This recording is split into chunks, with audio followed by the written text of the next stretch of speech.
محمد صلاح. ويليامز ومحمد صلاح، ركله جزاء محمد صلاح عملها له وسجلها، عملها له وسجلها. دراما مصرية في الكان. منتخب مصر كتب تاريخ جديد في أفريقيا 2025. منتخب مصر حقق فوز عظم التاريخ على جنوب أفريقيا 1-0 رغم إنه لعب ب10 لاعبين فقط طول المباراة. ده مش أي فوز، ده فوز بعزيمة ورجولة حقيقية.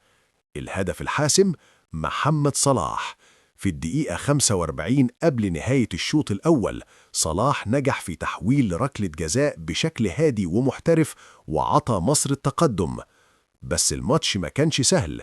بعد الهدف مباشرة محمد هاني اتطرد بكارت أصفر تاني، ودخلت مصر بنقص عددي على طول نص الشوط التاني. لكن اللي اتعمل بعد كده كان ملحمة. الفراعنة دفعوا من كل قلبهم وجابوا تنظيم دفاعي صلب وقطعوا كل محاولات جنوب أفريقيا رغم الهجمات الكتيرة. والفوز ده ماهوش مجرد 3 نقاط.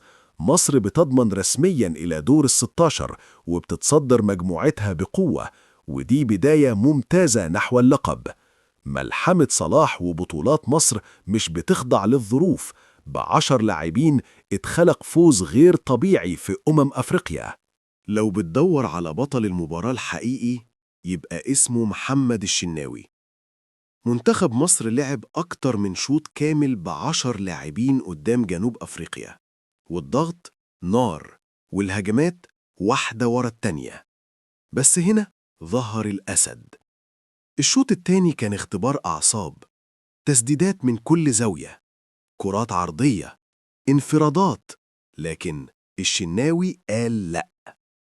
تصدي أول، تصدي تاني من مسافة قريبة، وتالتة كانت هدف محقق، لكن الشناوي طلعها بإيد واحدة.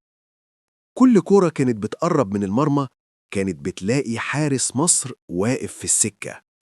الدفاع قاتل، بس الشناوي كان الحصن الأخير، كان الهدوء، كان الخبرة، وكان كلمة السر في الفوز.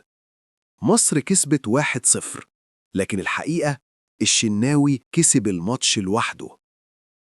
حارس مش بس بيصد، ده بيكسر الإحباط وبيقتل الأمل عند الخصم. بمناسبة التأهل للدور التالي، حسام حسن يفاجئ مصطفى شوبير.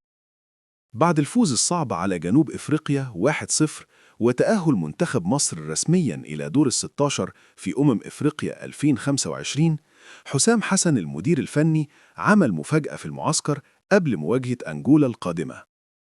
حسام قرر يدي فرصة حقيقية لمصطفى شوبير ويفاجئه بالدفع بيه ضمن خطط المنتخب في اللقاء اللي جاي.